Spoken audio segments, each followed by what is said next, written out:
Nos encontramos en el libro de los Hechos de los Apóstoles, es el libro de los Hechos de los Apóstoles y estamos considerando el capítulo 16, el final de este capítulo 16, donde hemos visto cómo se ha plantado una iglesia cristiana en la ciudad de Filipos, en esta colonia romana, y nos toca considerar el final de lo que Lucas ha tenido a bien reflejar aquí por medio de la inspiración del Espíritu Santo para nuestra propia edificación. Recordamos cómo Pablo y Silas se encontraban en esta prisión, allí en esta colonia de Filipos, y lo que aconteció después de aquel día que pasaron en la prisión, la conversión también del carcelero de Filipos. Y leemos en el capítulo 16 desde el versículo 35. Cuando fue de día, los magistrados enviaron alguaciles a decir: «Suelta a aquellos hombres». Y el carcelero hizo saber estas palabras a Pablo: «Los magistrados han mandado a decir que se os suelte. Así que ahora salid y marchaos en paz».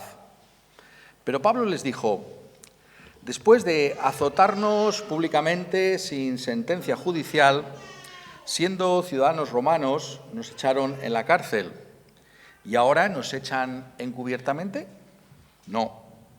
Por cierto, sino vengan ellos mismos a sacarnos». Y los alguaciles hicieron saber estas palabras a los magistrados, los cuales tuvieron miedo al oír que eran romanos. Y viniendo, les rogaron, y sacándolos, les pidieron que salieran de la ciudad. Entonces, saliendo de la cárcel, entraron en casa de Lidia, y habiendo visto a los hermanos, los consolaron y se fueron.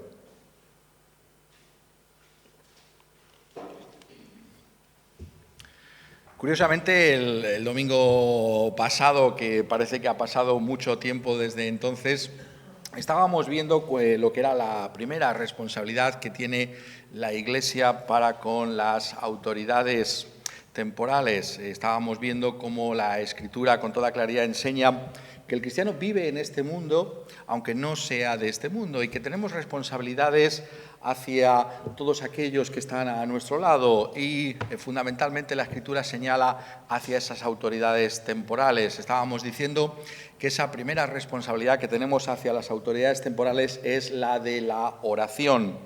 Se nos enseña con toda claridad, tanto en el Antiguo como en el Nuevo Testamento, que tenemos una función que podríamos llamar sacerdotal de la Iglesia, que consiste en interceder, en pedir, ¿no?, por las autoridades. Esto es algo fundamental que buscamos realizar y que debemos insistir en ello. Es bueno y agradable a los ojos de Dios que clamemos por aquellos que han sido puestos en autoridad. Y esto es porque es Dios mismo el que está detrás de las autoridades. Dice el apóstol Pablo mismo, cuando nos enseña acerca de esa realidad de la autoridad, que estas autoridades han sido establecidas por Dios. Y por tanto, los que resisten a la autoridad acarrean condenación para sí mismos.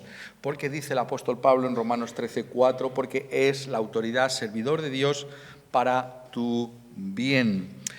Nos está diciendo que es el servidor de Dios para hacer lo bueno, para castigar lo malo. Y por tanto hay una responsabilidad que tenemos hacia las autoridades temporales que consiste en orar por ellas. Oras por los gobiernos, oras por las autoridades de este mundo. Tenemos lugar en nuestra vida para ese tipo de actividad. Es algo espiritual también que recordemos a nuestras autoridades en oración. Pero aquí, en un pasaje como este, como estoy diciendo curiosamente, ¿no?, después de que lo veíamos la semana pasada, esa responsabilidad que tenemos en primer lugar hacia las autoridades, que es la oración, curiosamente aquí encontramos una segunda responsabilidad que tiene la Iglesia para con las autoridades, y esto lo podríamos llamar ese ministerio profético de la Iglesia frente a las autoridades. ¿Qué es lo que quiero decir con esto de ministerio profético? Es justamente lo que hace aquí el apóstol Pablo, es decir, la Iglesia tiene que conocer cuáles son sus derechos, derechos que son concedidos por esos mismos gobiernos del mundo, según el lugar en el que nos encontremos en la providencia de Dios, y cuando esos derechos son conculcados, nosotros tenemos que buscar que esos derechos puedan ser restablecidos. Hay también un ministerio profético que la Iglesia, que los cristianos llevamos hacia las autoridades. Esto es lo que encontramos aquí en la epístola, en este pasaje que nos habla de la Iglesia en Filipos. Esto es lo que hace el apóstol Pablo. ¿Recordáis la historia? ¿Recordáis cómo Pablo y Silas fueron traídos al foro ante las autoridades y fueron llevados por una especie de multitud que nadie podía controlar? Y esa multitud, dicen estas personas, han venido aquí a alborotar la ciudad de Filipos y nos están enseñando costumbres que no nos es lícito hacer, pues somos romanos. Eso es muy interesante, porque recordar que hemos estado insistiendo constantemente que Filipos era una colonia romana. Es verdad que había sido ciudad antes de que los romanos estuvieran allí, pero había una colonia romana, es decir, los romanos habían establecido allí como una ciudad a imagen y semejanza del mismo imperio romano, algo así como lo sería la ciudad de Mérida en España. Y entonces vemos que el pueblo se agolpa contra ellos y los magistrados de la ciudad, que debían haberse encargado del orden público y de proteger también a estas personas, rasgándoles las ropas, ordenaron azotarles con varas. Y se nos dice que después de haberles azotado mucho, los echaron en la cárcel, mandando al carcelero que los guardase con seguridad. Eso es lo que había allí acontecido. ¿Y qué es lo que encontramos aquí? Que al día siguiente las autoridades mandan a decir, los magistrados, a los alguaciles, a decir a la policía, en este caso al carcelero, suelta a aquellos hombres. Y el carcelero transmite ese mensaje al apóstol Pablo. Los magistrados de la ciudad han mandado decir que se os suelte, así que ahora ya podéis salir, ellos os han metido en la cárcel y ahora ya os podéis marchar y podéis hacerlo en paz. Entonces encontramos aquí esta viñeta tan fascinante, ¿no? Que es fundamental para nosotros entender, porque todo forma parte de la palabra de Dios y que es muy interesante en los días en los que estamos viviendo y siempre a la luz de lo que pasa en la historia. Y Pablo interviene y dice: después de azotarnos públicamente sin sentencia judicial, siendo ciudadanos romanos, nos echaron en la cárcel y ahora nos echan encubiertamente, no por cierto, sino vengan ellos mismos a sacarnos. ¿Qué es lo que hace aquí el apóstol? El apóstol Pablo está mostrando que es obvio que se cometió una flagrante injusticia contra Pablo y contra Silas al arrojarles en esa prisión. Fueron azotados públicamente y no había ninguna sentencia judicial contra ellos. Esto es algo que la ley prohibía expresamente en el caso de los ciudadanos romanos. Sabemos que el apóstol Pablo, y también se nos dice aquí incidentalmente acerca de Silas, eran ciudadanos romanos. Es verdad que eran judíos, pero el apóstol Pablo en particular venía de Tarso en Cilicia y sabemos cómo él, precisamente por ello, era alguien que tenía esa ciudadanía romana. Y como ciudadano romano, él tenía derecho a un juicio justo.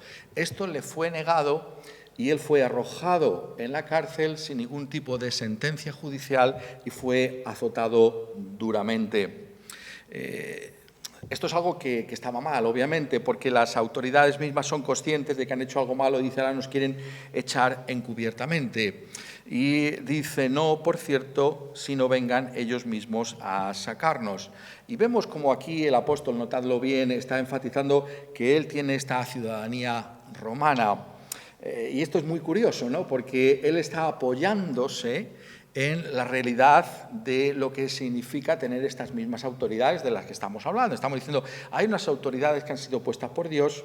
Estas autoridades tienen como misión velar por el bien de todos los ciudadanos y, por tanto, yo exijo mis derechos, los derechos que tengo como ciudadano romano. Y esto es muy interesante que se diga aquí, ¿no? Es verdad. Nos está mostrando, ¿no?, muchas veces, ¿no?, esa forma de entender la vida cristiana que tienen algunos, ¿no?, que es como si realmente al convertirnos fuéramos también arrojados fuera de este mundo, pero no es así. La Escritura dice que estamos en este mundo y que tenemos una responsabilidad frente a las autoridades, una responsabilidad que en este caso concreto implica exigir aquello que son los derechos que nos han sido concedidos. Encontramos que el apóstol hace algo que es realmente sorprendente, va mucho más allá que simplemente afirmar lo que aquí está diciendo, que él es un ciudadano romano y que se han portado injustamente con él. Dice que vengan ellos mismos a sacarnos. Y los alguaciles, dice, hicieron saber estas palabras a los magistrados, los cuales tuvieron miedo al oír que eran romanos. Claro, inmediatamente los dirigentes de la ciudad son conscientes de que han hecho algo gravísimo, ¿no? No se puede coger a un ciudadano romano y simplemente azotarle sin sentencia judicial. No se puede arrojarle en la cárcel así como así. Y las autoridades tienen un gran temor, ¿no?, de lo que han hecho. Bueno, hemos hecho lo malo, no sabemos lo que nos puede pasar realmente en una ocasión como esta. Y entonces es interesante cómo el apóstol dice que vengan ellos a sacarnos. Es decir, habéis dado la orden, ¿no?, a la policía de que nos suelte, pero no van a ser los policías, tenéis que ser vosotros mismos los que vengáis a sacarnos de esta prisión.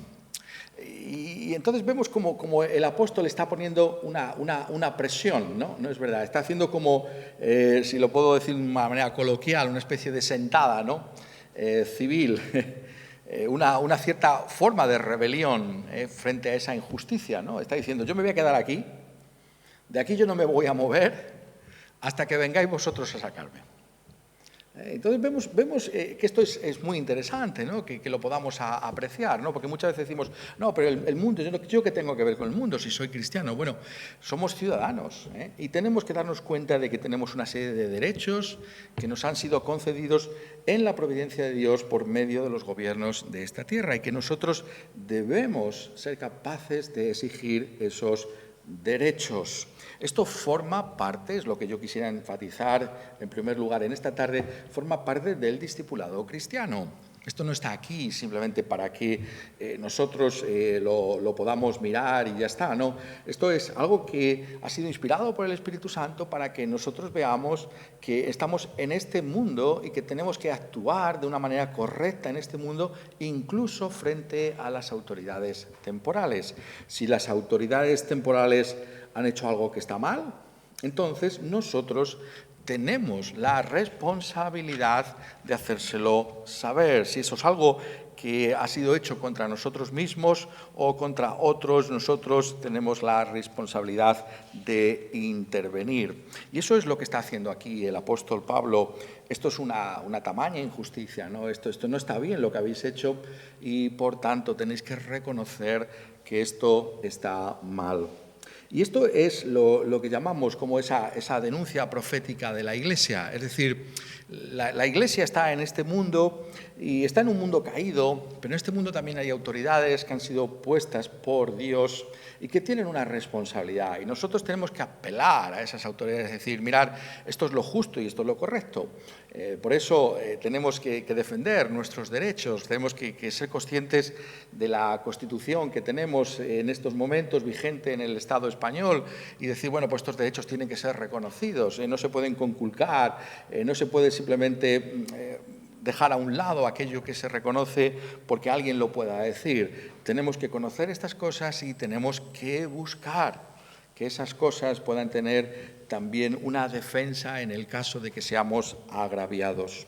Y esto es algo que encontramos también en el Antiguo Testamento, esta labor que estoy llamando profética. ¿Por qué la llamo profética? Porque estoy usando los términos del Antiguo Testamento. Al igual que antes ya hablé de la labor sacerdotal, lo usaba en el término de que el sacerdote es el que intercede, ¿no? Y Y los cristianos tenemos que interceder por las autoridades. Obviamente estamos hablando de que el único intercesor y mediador es nuestro Señor Jesucristo, pero nosotros pedimos a Dios por las autoridades y en ese sentido hacemos esa función de sacerdotes. Aquí también hacemos esta función profética. ¿Por qué? Porque el profeta estaba puesto por Dios, entre otras muchas cosas, para denunciar esa falta de armonía entre lo que hacía el pueblo y la ley de Dios. Y el profeta era aquel que había sido levantado precisamente por Dios mismo para hacer notar esas cosas. Y el Antiguo Testamento está lleno de ejemplos de lo que estamos diciendo. Podemos pensar en el caso del rey Acab, no el rey Acaz de Isaías, sino el rey Acab de Israel, y el caso de la viña de Nabot, cómo se apropió ilegalmente, injustamente de la viña de Nabot y provocó la muerte de este Nabot, y cómo el profeta levantado por Dios es aquel que reprende, Elías, Tisbita, a este hombre impío. ¿Y qué es lo que hace? Usa la ley, la misma ley de Israel. Tú esto no lo puedes hacer. Esto está mal a los ojos de Dios y tú tienes que responder por tus actos. Y por tanto vemos que la ley está ahí para ser también vindicada por el pueblo de Dios. O lo vemos en otro caso, por citar algunos ejemplos, pero se podrían multiplicar mucho los ejemplos en el caso de David y como Natán, ¿no? Cuando David comete adulterio y asesinato, es reprendido por el profeta Natán. Y cómo hay esa reprensión por parte del profeta, porque lo que has hecho no es algo que esté conforme a la ley de Dios. Y por tanto, se nos está diciendo aquí que tenemos esa responsabilidad con respecto a las autoridades, de levantar nuestra voz. Si algo está mal, si algo va contra nuestros derechos, tenemos que levantar la voz. Y eso es lo que hacemos, por eso nos organizamos, ¿no? Y por eso hay organizaciones como la FEREDE y otros grupos, ¿no? Que podemos mirar y podemos apelar. Se ha roto esta ley, ¿no? Y nosotros se nos ha hecho esta injusticia, pues podemos apelar y tenemos el derecho a hacerlo. Tenemos el derecho a ir a las autoridades con aquello que es injusto y decir esto va contra la ley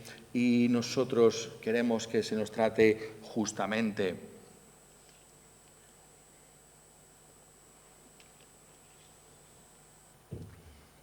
¿Somos conscientes de esto? ¿Somos conscientes de que esto es posible, ¿no?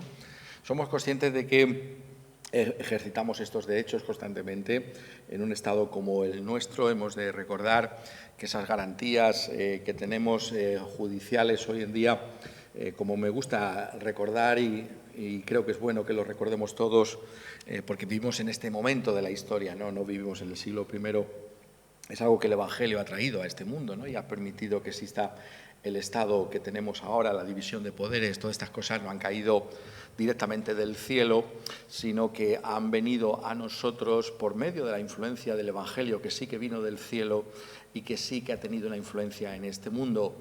Y es curioso, ¿no? que en el caso del Imperio Romano no tenemos, ¿no? No ha sido por la influencia del Evangelio, obviamente, pero sí por lo que sabemos que es la doctrina de la gracia común. La gracia común es el hecho que nos enseña la Escritura de que Dios da dones a los hombres independientemente de que estos hombres sean buenos o malos, independientemente de que sean creyentes o no creyentes. Y vemos como en este Imperio Romano hay ese sentido de lo que está bien y lo que está mal. El apóstol Pablo se refiere a ello en Romanos, en el capítulo 2, cuando nos dice que todo ser humano tiene una conciencia y todo ser humano sabe lo que está bien y lo que está mal. Y por tanto podemos actuar a la luz de esa conciencia. Y todo gobierno, incluso el gobierno del Imperio Romano, es un gobierno que ha sido puesto por Dios. Y hay leyes que tienen que ser respetadas y esas leyes están aquí para ser guardadas. Somos conscientes de este ámbito de actuación en el que nos encontramos también como iglesias. Somos conscientes de que es también espiritual comportarnos como el apóstol Pablo se comportó en Filipos. Esto es importante, ¿no? Porque no se trata de retroceder, ¿no? Sino se trata de mostrar la realidad de que este Dios es un Dios que gobierna sobre todos y está por encima de los gobiernos, y si los gobiernos han dictado leyes justas y buenas y esas leyes no se aplican a nosotros por algún tipo de injusticia, nosotros tenemos que ser capaces de apelar a esa autoridad, como hace aquí el apóstol Pablo, a esa autoridad de Filipos. Somos conscientes de eso. Esto es lo que un pasaje como este nos está diciendo. Y es interesante notar cómo este comportamiento del apóstol no es simplemente un comportamiento único que tiene lugar en ese momento. Es muy interesante, como veremos en el futuro, cuando Dios quiera, si así el Señor lo permite, que podamos seguir viendo este libro de los Hechos de los Apóstoles. Se nos habla en otra ocasión de cómo el apóstol Pablo fue también traído nuevamente delante de un tribuno y le ataron, dice en capítulo 22, versículo 25, le ataron con correas. Y Pablo dijo al centurión, estamos otra vez delante de los romanos, Pablo dijo al centurión que estaba presente, ¿os es lícito azotar a un ciudadano romano sin haber sido condenado? Cuando el centurión oyó esto, fue y dio aviso al tribuno diciendo, ¿qué vas a hacer? Porque este hombre es ciudadano romano. Vino el tribuno y le dijo, dime, ¿eres tú ciudadano romano? Y Pablo dijo, sí. Respondió el tribuno, yo con mucho dinero adquirí una ciudadanía, esta ciudadanía. Entonces Pablo dijo, pero yo lo soy de nacimiento. Así que luego se apartaron de él los que le iban a dar tormento. Y aún el tribuno, al saber que era ciudadano romano, también tuvo temor por haberle incluso atado.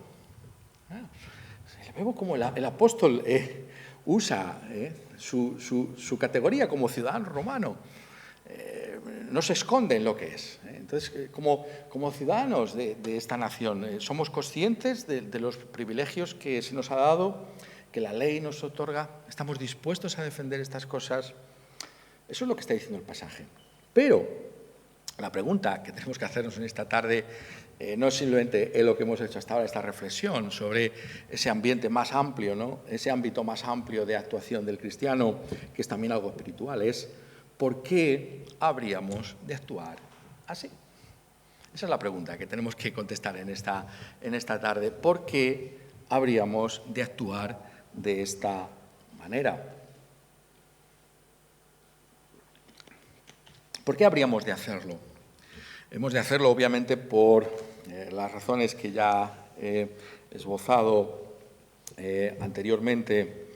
Pero vemos cómo aquí, en la mente del apóstol Pablo, hay algo más que simplemente esa realidad de quién es él, su propia dignidad como persona, el hecho de que es un ciudadano romano. Porque si simplemente nos quedábamos en esto, estaríamos diciendo esto es justo y esto es correcto, pero siempre hay algo más, ¿no? Siempre hay algo más en el cristiano que nosotros debemos notar y que tiene que ser la motivación final, no la única motivación, pero la motivación final de nuestra actuación. Encontramos en el pasaje, ¿no? Cómo realmente estos magistrados están atemorizados y vienen y les ruegan, ¿no? ¿Qué diferencia, no? Primero les azotan, les echan la prisión. Mirad el contraste, muchas veces el contraste que hace la Escritura no se damos cuenta, ¿no? Y decimos eso, ¿no? ¿Cómo ha quedado la situación, verdad? Primero les tratan mal y luego vienen rogando. ¿Qué ha hecho Dios en Filipos? Bueno, sí, ha salvado una iglesia, ha edificado una iglesia, pero aquí tenemos a las mismas autoridades rogando. ¿A quién? Al apóstol. Esta es una obra que ha hecho Dios, ¿no?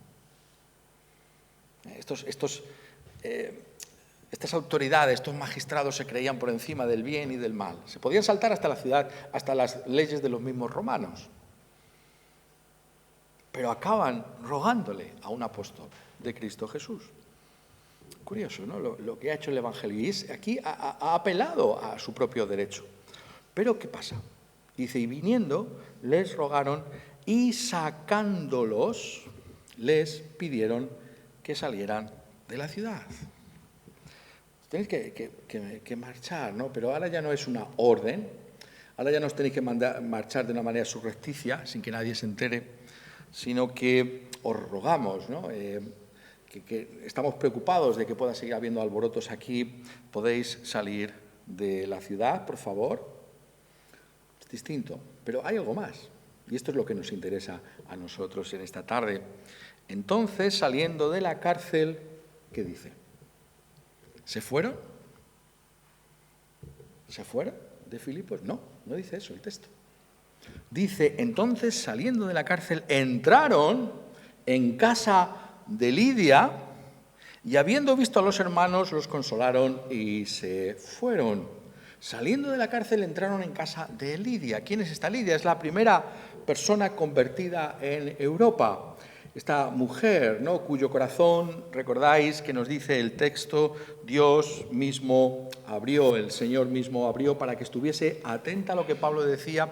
Esta mujer que profesó su fe en Cristo Jesús, su identificación con Cristo Jesús como su único Señor y Salvador, su confianza absoluta en la obra de Cristo Jesús como el único que podía salvarla por lo que hizo, por lo que llevó a cabo en aquella cruz romana, aquel que resucitó a su favor. Ella se identificó, es la primera persona bautizada en lo que nosotros llamamos ahora el continente europeo. Esta mujer, una mujer de negocios, una empresaria, una emprendedora, tiene esta casa, ¿no? Y debía ser el lugar donde se estaban congregando, obviamente. Y dice, saliendo de la cárcel, entraron en casa de Lidia. Y la pregunta es, ¿por qué hicieron eso? Y aquí está la razón final por la que Pablo apeló delante de las autoridades a su propia ciudadanía romana. Lo hizo precisamente para el bienestar de la iglesia local en Filipos. Porque la situación ha cambiado, ¿no es verdad? De golpearles, de maltratarles, de tratarles injustamente, ahora están rogándoles. Ahora son otra cosa a los ojos de las autoridades, son ciudadanos romanos que han sido tratados injustamente y hay que tener mucho cuidado como hemos hecho.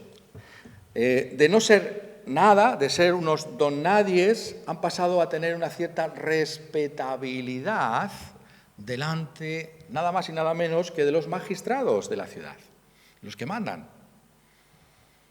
Pues bien, lo que hace Pablo aquí, al no marcharse inmediatamente, sino al entrar en la casa de Lidia, es arrojar, si lo podemos decir así, un manto de protección sobre la iglesia en Filipos.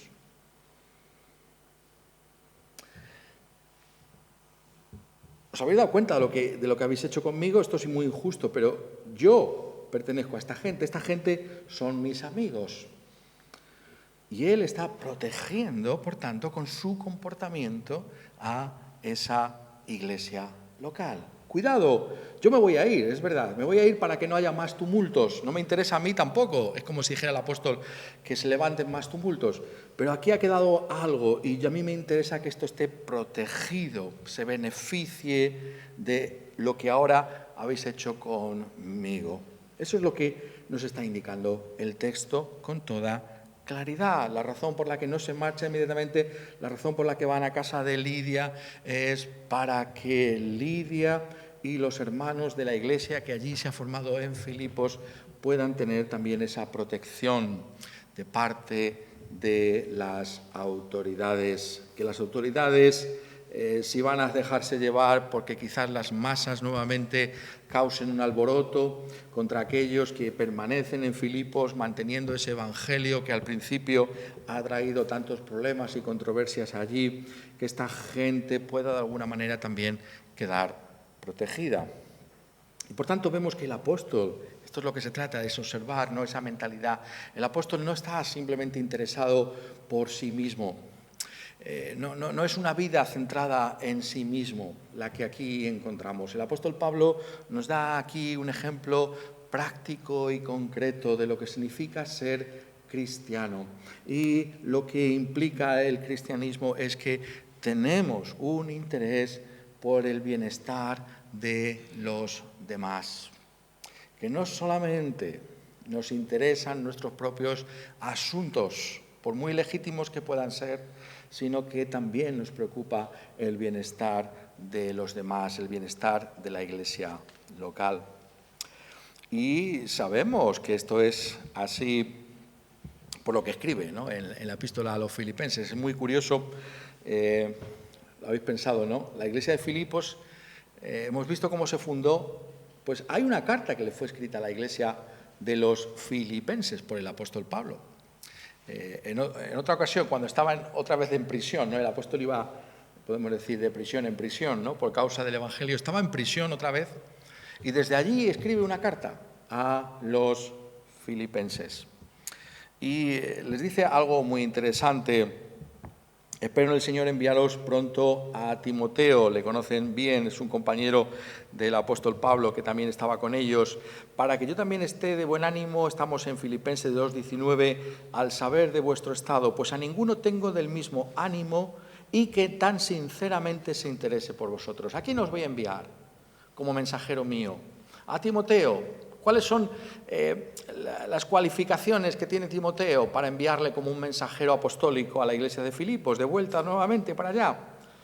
Porque no tengo a ninguno que se interese tan sinceramente por vosotros.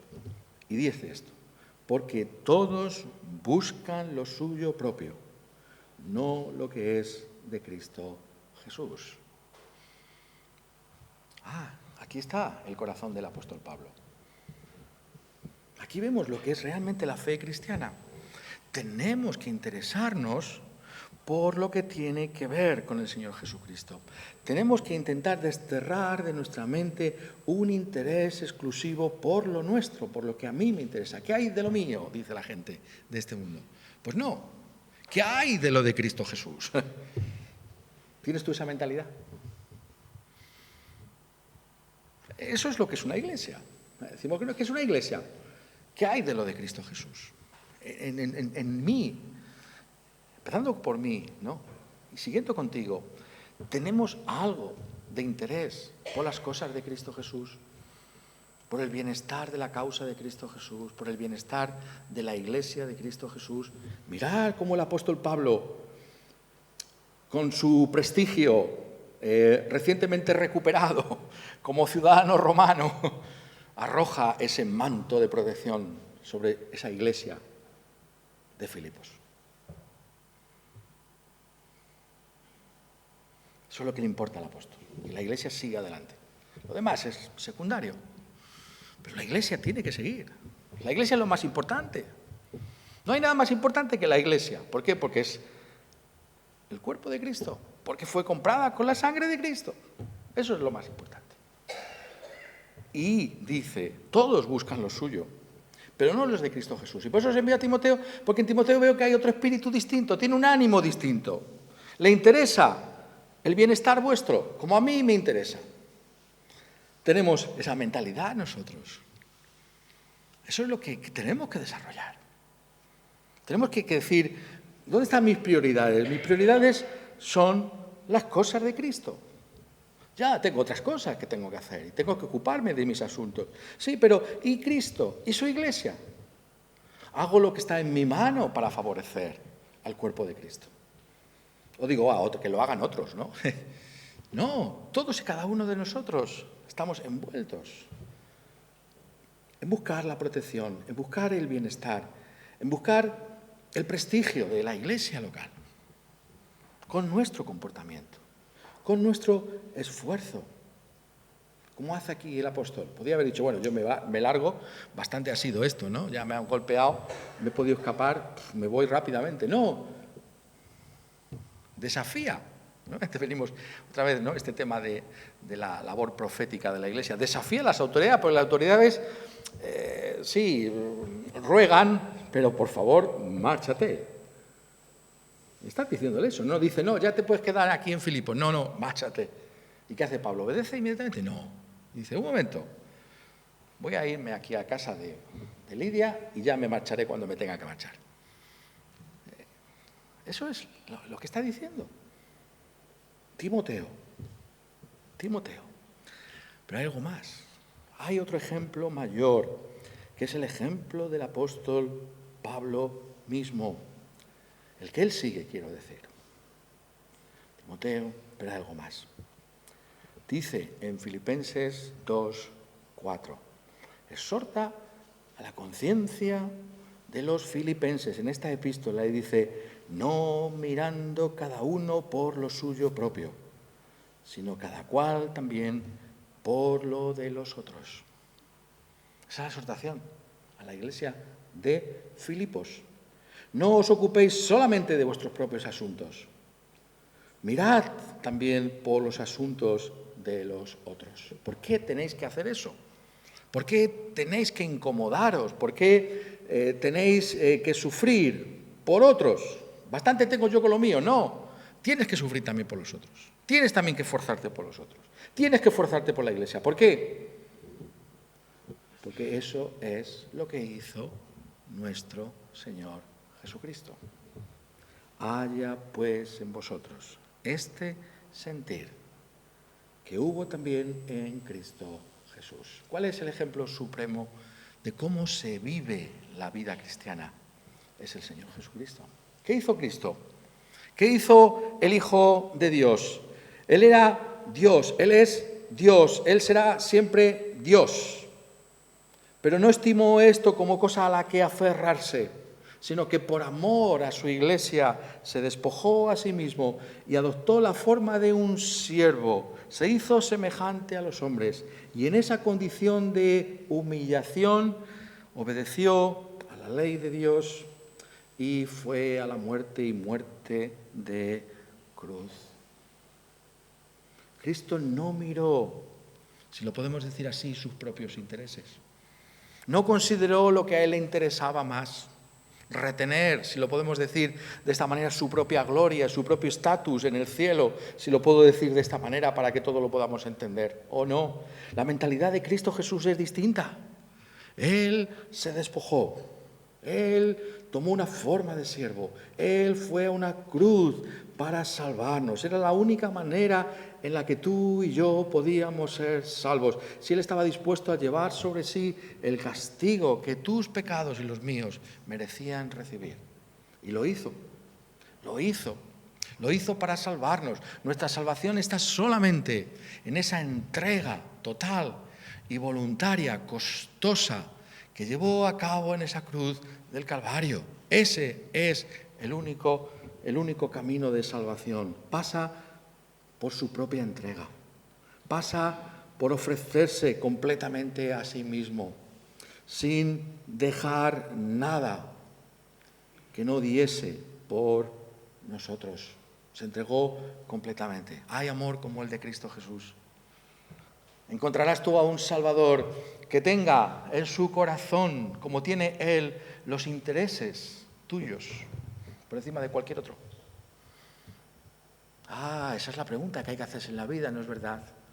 Porque aquí estamos rodeados de personas, sí, unas nos amarán más que otros, quizá la familia, la gente más cercana. Pero, ¿sabes una cosa? Los intereses tuyos son los más queridos por Cristo Jesús.